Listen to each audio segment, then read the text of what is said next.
Muchas gracias, Augusto. Verdaderamente profunda y conmovedora la intervención de Augusto. Vamos a darle la palabra a nuestro compañero colombiano, el doctor Hernando Torres, que durante varios años fue el director del Centro de Pensamiento de Derecho a la Salud en la Universidad Nacional de Colombia y ahora es el decano de la Facultad de Derecho de la Universidad Nacional en Colombia. Lo hemos invitado porque en el grupo de trabajo que él lidera en Colombia han trabajado y han reflexionado desde el punto de vista teórico, jurídico y ético sobre esta problemática del derecho a la salud y han publicado recientemente varias investigaciones y estudios relacionados con eso. Profesor Hernando, bienvenido y le damos la palabra.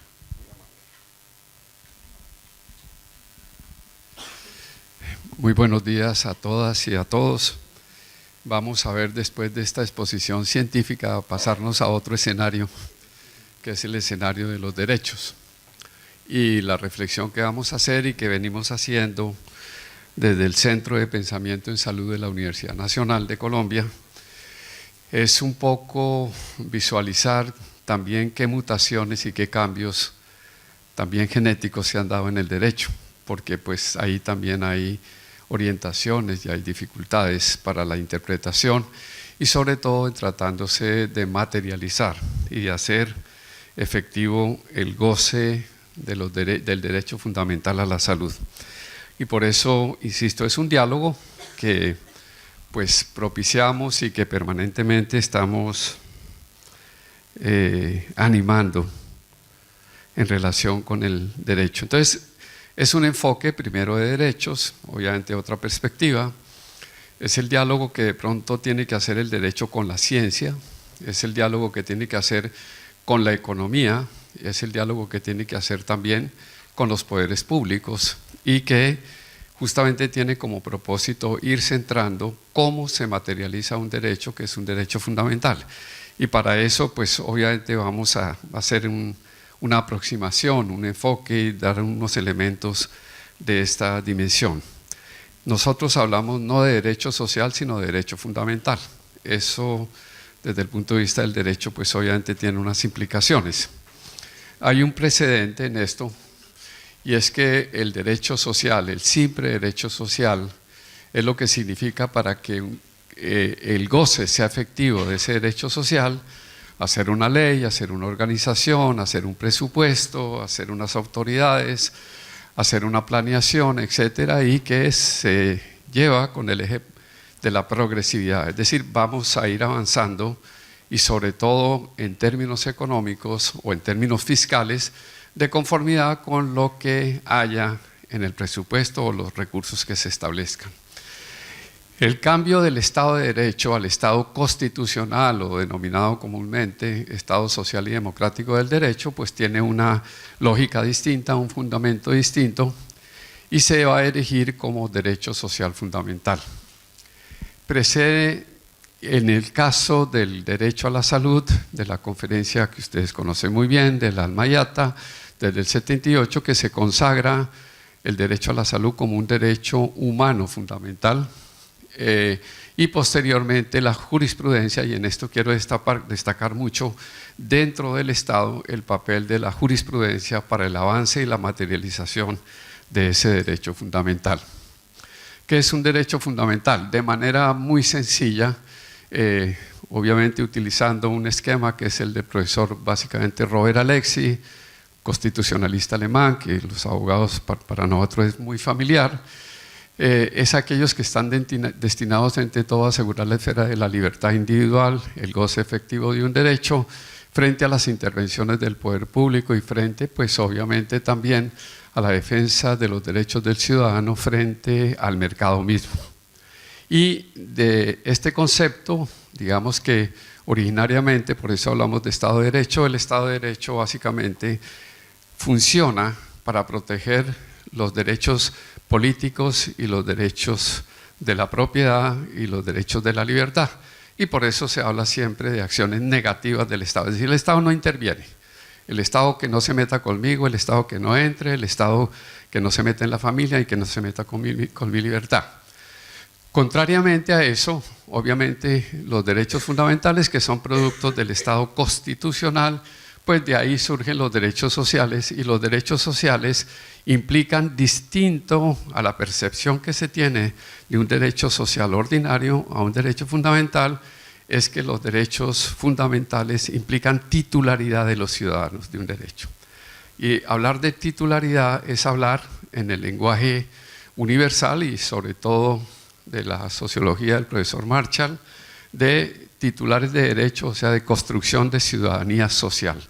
La construcción de ciudadanía social, que también pues en el lenguaje de la CEPAL es muy recurrente y muy diciente para ir afirmando los derechos de los ciudadanos y sobre todo los derechos económicos, sociales y culturales, los famosos DESC. Esos famosos DESC implican que muchos derechos sociales, como la salud, pueden considerarse como derechos de protección. O sea, derecho social es igual a un derecho de protección. Características del derecho fundamental, 4 características importantes. Si estamos hablando de derechos fundamentales, decimos el máximo rango posible en la legislación, o sea, en nuestras constituciones y en los tratados internacionales. Segundo, la máxima fuerza jurídica, que es otra característica, que es que todos los poderes públicos están en función de esos derechos y tienen la máxima fuerza de vinculación. Y es lo que también llamamos comúnmente la constitucionalización de los derechos sociales. La cuarta es la máxima importancia de objeto, o sea, finalmente los derechos fundamentales son el núcleo de la sociedad, los acuerdos societales a los cuales llegamos, y se dice que el Estado entonces está dirigido a proteger esos derechos fundamentales, distinto a lo que hacía el clásico Estado de Derecho, que era fundar todo sobre la institucionalidad y la legalidad. Entonces lo que había que defender eran las leyes, los códigos, aquí no, y viene un cuarto elemento que es el que produce escarnio en algunos escenarios y en algunos países, y es que los derechos fundamentales tienen el máximo grado de indeterminación. Cuando se dice máximo grado de indeterminación es que son transversales a la sociedad, transversales al derecho y transversales de cara a los ciudadanos. La máxima indeterminación implica que, verbigracia, derecho fundamental a la igualdad, en cada caso concreto, los jueces o los administradores del Estado deben aplicarlo de conformidad, obviamente, con unas técnicas particulares que se tienen en la parte del derecho constitucional. Los derechos fundamentales de esta manera se constituyen, de acuerdo al profesor Alexi, en mandatos de optimización. Es decir, que no se está pidiendo que verbigracia el derecho fundamental a la salud se obtenga de un solo vistazo prima facie en un escenario concreto, sino que gradualmente se van aplicando de acuerdo a las condiciones fácticas de esa sociedad y a las condiciones jurídicas de esa sociedad. Y esos mandatos de optimización obviamente nos alejan bastante de la forma como se estaba mirando el derecho en el Estado de Derecho. ¿Cómo se hace efectivo el derecho fundamental? El derecho fundamental, básicamente, se hace efectivo bajo 3 grandes líneas. Una, la construcción de sistemas de gestión de riesgo en salud. O sea, ahí estamos en manos básicamente del Ejecutivo Estado. En caso de violación o no aplicación del derecho fundamental, se acudirá a procedimientos administrativos. Muchos códigos dan la forma, establecen los mecanismos a los cuales se debe dar, o se da a través de la acción directa de la Constitución. Las constituciones modernas, lo sabemos los abogados, tienen 2 características principales. Una, que se aplica directamente, cosa que no se hacía en un derecho social anterior, porque necesitaba código, necesitaba ley, necesitaba procedimientos. Las constituciones modernas permiten, o son de esencia, la protección de los derechos fundamentales, y por eso tiene un camino directo. Ese camino directo se llama tutela o acción de amparo, que pues de lo que he podido leer sobre lo que ha pasado últimamente en este querido país que nos acoge, es que hay un debate muy fuerte sobre la acción de amparo y las tutelas y lo que está sucediendo ahí, como sucede en la mayoría de nuestros países. Para decir solamente una cosa, perdón, en Colombia el ritmo de las tutelas el año pasado llegó a 144.000 tutelas. ¿Por qué? Porque los ciudadanos han empoderado eso que llamamos la revolución judicial, es decir, que el derecho llegó de alguna manera a los escenarios de los ciudadanos. Y eso es justamente lo que se llama titularidad de derechos, que obviamente es un escenario nuevo en el sentido de que si tú sigues funcionando con un Estado de derecho, con las normas anteriores, pues difícilmente va a tener una facilidad para entrar a constituir esto que es la aplicación directa de la Constitución, y tiene pues además otro elemento importante que es lo que se llaman acciones constitucionales de primer uso. O sea, las acciones constitucionales de grupo, de clase, ya los ciudadanos se agrupan, ya los ciudadanos demandan colectivamente, porque esa es una forma también de hacer efectiva la Constitución, y que antes no se tenían, pero que ahora, y quiero subrayar una tercera dimensión de hacer efectivo esto, es lo que se llaman las acciones de convencionalidad, que son obviamente activar los ejercicios jurisdiccionales que tenemos ante la Corte Interamericana de Derechos Humanos. O sea, todos estos escenarios nos permiten, por la vía, digamos, del ciudadano y las rutas que permiten hacer efectivo el goce. Pero quiero destacar, lo más importante debe darse en el primer nivel, en la construcción del sistema de gestión de riesgo en salud. Esa construcción está en manos del Ejecutivo.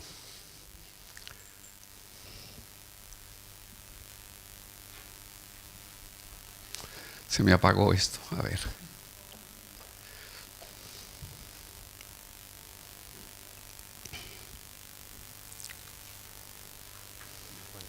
Antes.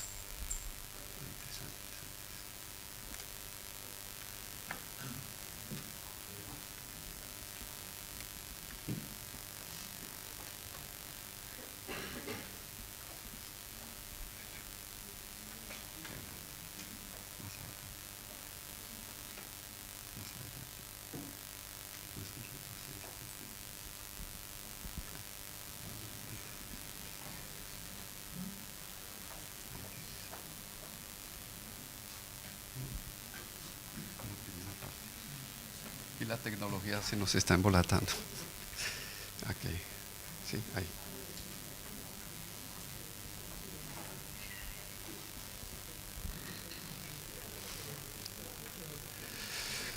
Muy bien, estábamos diciendo que dentro de los elementos de los derechos fundamentales obviamente está el nivel de atención, y ese es un objetivo jurídico que nosotros perseguimos siempre, es que los derechos fundamentales a la salud, al derecho fundamental a la salud, incluye continuidad, incluye permanencia, incluye atención integral, pero sobre todo algo que diferencia de lo anterior es que el derecho fundamental es universal, es decir, que el derecho fundamental no permite exclusiones, que esa es una de las características fundamentales de muchos de nuestros sistemas jurídicos, y es que la ley, de hecho, porque en esto también hay una reflexión y en un escenario pues tan ilustrado como el de ustedes, pues nos va a permitir reflexionar, y es que en muchas ocasiones miramos los efectos de la ley, pero no miramos la construcción de la ley.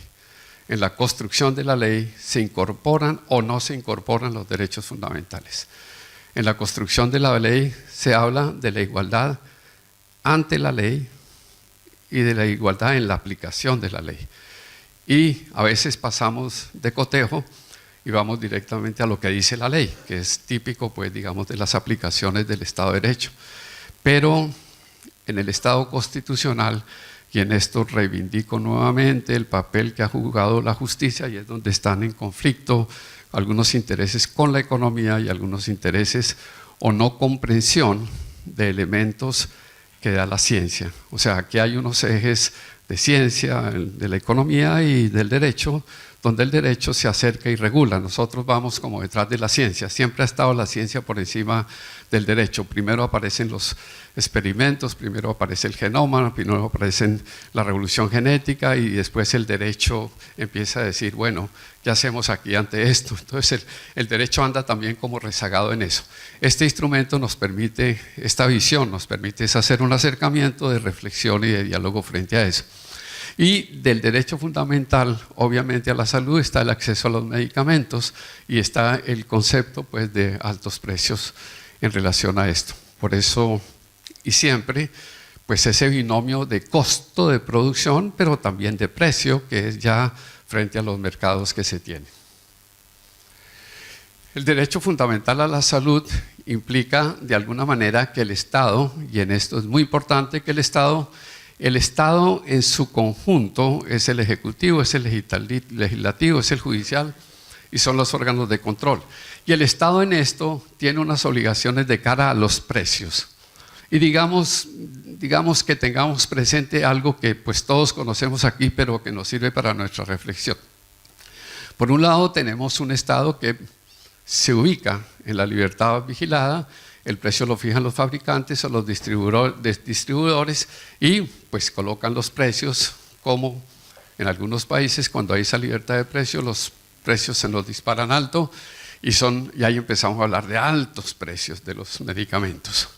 La segunda, la libertad regulada, la prima el concepto de protección a la salud pública. Entonces tenemos un problema y es que estamos frente al tema de salud pública, y la salud pública es la salud de todos los ciudadanos, y son todos los elementos que están correlacionados con ellos.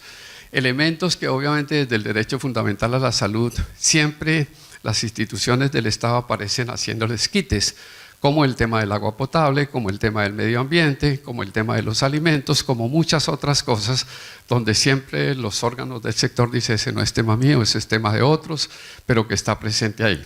O el control directo, que pues se fijan los precios, se estipulan de conformidad con las indicaciones que dé el Estado. Digamos que en esto se nos presentan asimetrías, se nos presentan precios fijados por la oferta, o sea, por los laboratorios o las empresas de cerveza que nos hablaban ahora, y los desequilibrios del poder que ejercen algunos productores sobre el mercado. O sea, en la medida en que yo ejerzo todo ese proceso y ese derecho a la innovación, que lo tienen obviamente los productores, que hacen inversiones, que tienen unos costos, en esa medida yo también tengo un derecho, que es lo que pues todos conocemos como las patentes, y esas patentes me van a dar a mí un monopolio sobre los medicamentos. Entonces las patentes son un tema siempre presente en esto y siempre defendido por la Organización Mundial del Comercio, y que de alguna manera nos presenta muchas asimetrías en el mercado, los precios fijados por los laboratorios y los desequilibrios que se ejercen entre algunos productos del mercado y sobre todo la debilidad de la información. Somos muy débiles en información en general en los países del área latinoamericana. No contamos con sistemas robustos de información para todo el ejercicio de precio. Entonces, ¿qué hace el titular cuando no se tiene el acceso a los medicamentos? Pues simplemente el ciudadano titular de un derecho fundamental es que no tiene acceso, entonces acude a la tutela y es el Poder Judicial. Nos decían ahora que básicamente está la responsabilidad en manos del Ejecutivo y en manos del legislador. Pero en últimas, la voz última del Estado la tiene el juez. Y es ahí donde, digamos, pasa silencioso, pero al que le arman más alboroto. El que le dice, no, ¿usted qué está haciendo? Usted es un irresponsable, usted está mandando medicamentos para los pacientes de alto costo. Y el juez, y ese es justamente el diálogo, y afortunadamente tenemos varios jueces acá, el diálogo que se establece ahí desde el derecho fundamental. Al juez hay que apoyarlo científicamente, tiene que ser, pero finalmente es el derecho fundamental el que prima. Y ahí hay un conflicto, obviamente que hay un conflicto, porque no le pueden pedir al juez que sea un científico, ni que sea un arquitecto, ni que sea pues un farmacólogo, pero sí dar la información recurrente. Y ahí en muchas ocasiones lo que hace el Estado es no propiciar los elementos necesarios porque es que el Estado presuntamente es único, pero quien habla finalmente es el juez. Mercado de medicamentos y autonomía médica, que aquí hay otro problema que me parece que es importante para nuestro diálogo, y es el tema de que el medicamento finalmente se va a materializar, diría un economista, en micro, la relación médico-paciente se va a materializar es en el tema de la autonomía médica, y yo creo que aquí hay otro problema grave de diálogo también con los elementos tanto de las ciencias de la salud como de la economía. ¿Por qué? Porque el médico tiene una compostura y tiene una fractura cuando le imponen medicamentos, cuando le imponen listas, cuando le imponen a su conocimiento científico una violación a su autonomía. La autonomía es su capacidad científica de actuar frente a una patología, frente a una enfermedad. Eso tradicionalmente, todos sabemos, fue muy autocrático, fue muy vertical, pero hoy en día los ciudadanos tenemos más información, nos informamos por las redes sociales, nos informamos por los sistemas digitales de qué pasa con una enfermedad con otra y llegamos a donde el médico con alguna información y empiezan algunas dificultades en relación aquí, ¿por qué no me receta esto y por qué no aquello?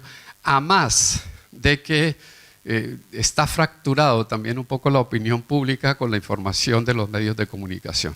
Yo creo que en esto los medios de comunicación son muy importantes en la medida en que nos van diciendo y nos van poniendo en un paradigma muy difícil, por ejemplo, frente a esto, que es el tema de los genéricos. Le dicen a uno que los genéricos muy sutilmente no tienen la misma eficacia, no se comportan de la misma manera. Si quiere algo que sea de marca, el laboratorio X, Y o Z, etcétera, hay toda una discusión también y eso está bastante documentado para que veamos también un poco cómo interactúa con ese médico y con esa relación. Entonces, cuando no se adjudica ese medicamento, se adjudica y ese medicamento es más costoso, precio alto, entonces aquí hay un escenario del productor, hay un escenario del, yo diría, del ciudadano. Nosotros decimos siempre el consumidor, porque es que se ve la salud como un elemento de consumo, como un bien de consumo. Lo muy bien dijeron acá, es un bien público. Y yo ante el bien público actúo como ciudadano y entonces de conformidad con eso también tengo información y estoy sugiriendo de que mi tratamiento, porque finalmente el tema de la salud es el tema de la vida. El tema de la vida es que yo me siento vulnerable frente a la vida, es que me siento que no voy más allá, casi que esto debería de decirse no derecho a la salud, sino derecho a la vida, porque es que detrás de todo esto está la vida de los ciudadanos, de todos nosotros. Entonces, aquí en ocasiones nos pueden inducir a que si no me dan el medicamento, entonces yo acudo a la tutela o a la acción de amparo. Y se empieza a judicializar eso. Como lo hemos visto, nosotros hemos hecho estudios comparados con Brasil sobre todo y en Colombia, y son muy altas de las tutelas que se presentan en Colombia, el 30% son de salud. Y de salud en términos de medicamentos, o sea, porque no me dio el medicamento tal o porque no me dio aquel. Entonces también ahí hay una dificultad, porque también hay una restricción por el lado de los sistemas de salud. El eje farmacéutico presenta una tensión entre el mercado farmacéutico y las leyes del Estado, o sea, el mercado ya, no la producción científica, sino el mercado, en todo el ciclo que se da, desde la innovación, las patentes, el registro de datos, todo eso que ustedes conocen muy bien, pues entonces va a producir una dificultad porque va a salir un medicamento con un precio y por el otro lado va a decirle el Estado, usted tiene derecho a la salud y usted tiene derecho a que se le atienda integralmente. Integralmente es todos los elementos médicos, quirúrgicos, medicamentos, tratamientos, etcétera, etcétera.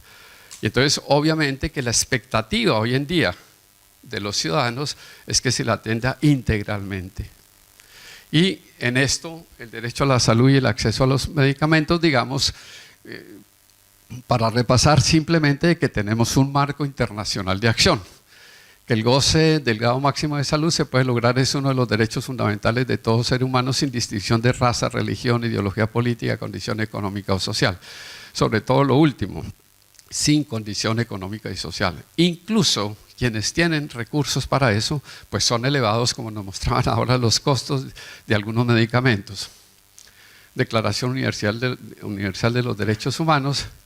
Bueno, finalmente es que todo ciudadano tiene derecho a un adecuado nivel de vida que le asegure su salud, entre otras el acceso a los medicamentos. Ello significa que desde el punto de vista, por ejemplo, del PIDES, el Pacto Internacional, pues nos está diciendo que hay que profundizar el derecho a la salud y sobre todo después de 1966, 1980, empieza, y creo que en eso de las etapas que se van viendo también, la mayor información que se da, una irrupción sobre todo el VIH, el SIDA y todos los temas de salud reproductiva de la mujer, todo lo que significa y todo lo que ha venido justamente generándose a través de hecho como derecho fundamental. Y fíjense ustedes que esto después del PIDES está reconocido por el derecho fundamental a la salud por 135 constituciones nacionales. Principio de progresividad, entonces simplemente facilitar los medicamentos esenciales según las figuras del Programa de Acción de Fundamentos Esenciales, que lo conocen ustedes, y sobre todo el alcance a todos los ciudadanos. Eso del alcance a todos los ciudadanos es que los medicamentos esenciales son un derecho emanado del derecho fundamental, dice el PIDES, a la salud por tratarse de un elemento indispensable para la superación de enfermedades y tratamientos. Medicamentos genéricos, dado que son medicamentos pioneros producidos por laboratorios que realizan investigación y desarrollo sobre los principios activos, la concepción clásica del medicamento genérico es aquel que se comercializa después de la caducidad de la patente. Bueno, eso es conocido por ustedes. ¿A dónde queremos ir? A que hay un problema entre los medicamentos genéricos y los medicamentos competidores, entre esos dos. Y la disponibilidad explica que haya existencia de medicamentos. Y sobre eso, obviamente, de los genéricos, pues hay una gran discusión en el sentido si los estados deben hacerle excepción al PIDES, a todo lo del, digamos, la Organización Mundial del Comercio, lo que significa también el tratado que se hizo, la declaración de Doha, sobre el tema de los medicamentos. Régimen de propiedad intelectual. ¿Ese derecho puede obstaculizar la disponibilidad de medicamentos? Claro que sí. ¿Por qué? Depende de las normas de propiedad intelectual. Patentes, protección de datos, salvaguarda de la salud pública previstas en las normas internacionales y pues las excepciones que se dan por las licencias obligatorias. Estas normas son interpretadas o bien a favor del comercio o bien a favor del derecho a la salud. O sea que ahí todavía seguimos teniendo una tensión permanente porque pues obviamente desde el comercio pues es un producto que hay que sacarlo al mercado. Pero desde el derecho a la salud es un derecho al cual todos los ciudadanos tienen acceso. Por eso la declaración de Doha. Barreras de acceso a medicamentos esenciales, las patentes farmacéuticas y protección exclusiva de datos de pruebas farmacéuticos, sobre todo en países de ingresos medios y altos. Esto es de la Organización Mundial de la Salud. Utilización plena de mecanismos de protección del derecho fundamental a la salud y reglamentar convenios internacionales sobre investigación y desarrollo, I+D, para llegar a la salud.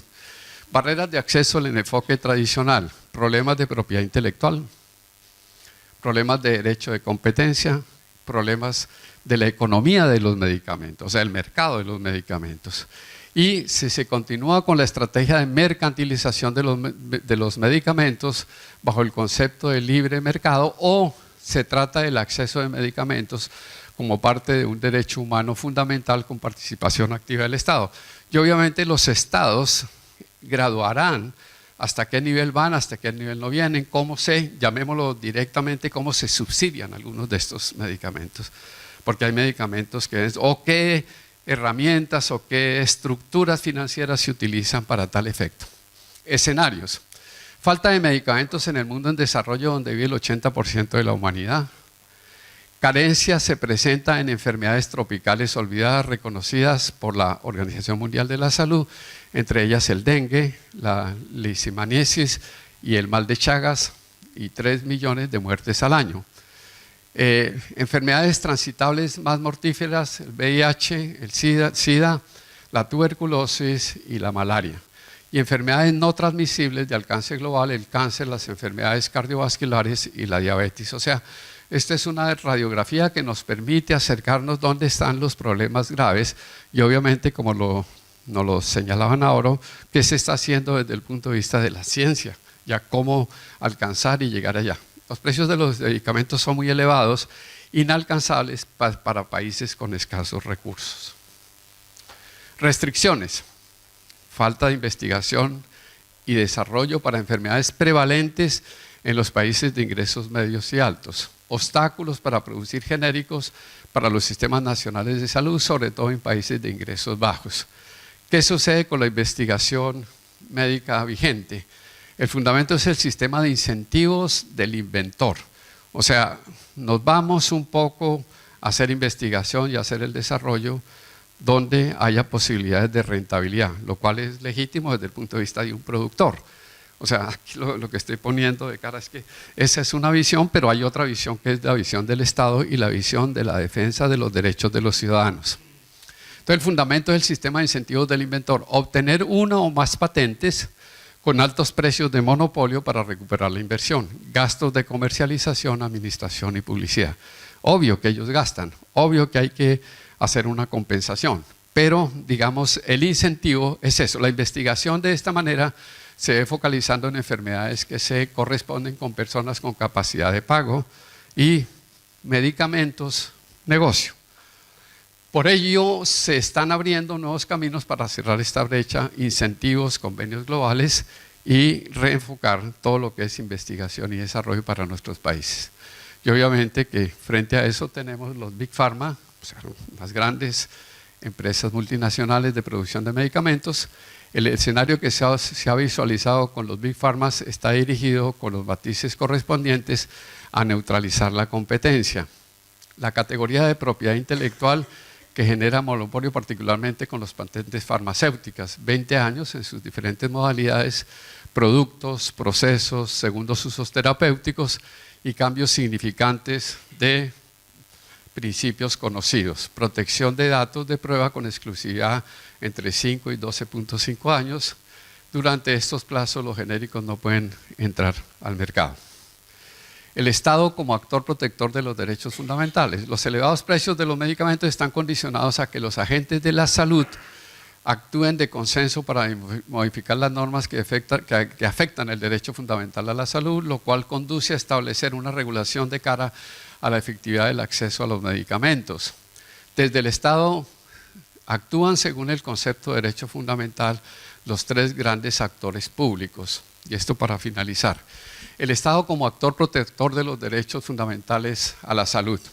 Entonces tenemos por un lado las normas internacionales, el ADPIC, el asunto de los derechos de propiedad en el comercio, y el Doha, después, donde hay una liberalidad para efectos de la salud pública. Y entonces tenemos por un lado el Ejecutivo, quien ejecuta las normas, el Legislativo, quien produce y modifica las normas, y eso es muy importante, el legislador. El legislador era más importante en el Estado de Derecho. En el Estado constitucional, el más importante de ellos pasa a ser el juez constitucional, que finalmente va a establecer si hay correspondencia o no con la Constitución, donde se establecen esos derechos fundamentales. De ahí la permanente dificultad y conflicto que se presenta entre el poder judicial y el poder tanto ejecutivo como con los administradores de los sistemas de salud y judicial. ¿Por qué? Porque el juez en el Estado constitucional interpreta las normas.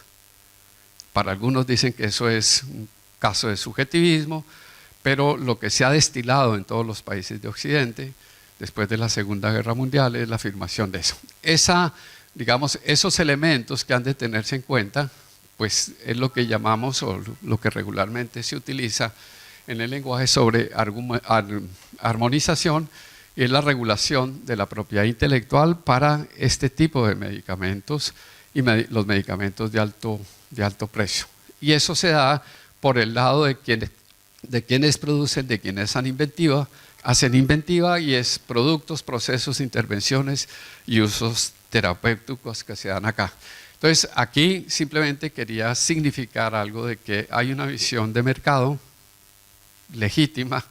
No estamos diciendo que sea ilegítima, sino hay una visión de mercado que se estrella contra una nueva concepción de los derechos, que no es nueva en el sentido de hoy, sino es nueva en el sentido de la historia, que antes los mirábamos de una manera y hoy se mira de otra manera, y que el eje fundamental es que los ciudadanos con ciudadanía social tienen capacidad de accionar para que se materialice el goce efectivo de un derecho, como es un derecho fundamental a la salud. Espero con esto poder contribuir a nuestras discusiones para el día de hoy. Muy amables.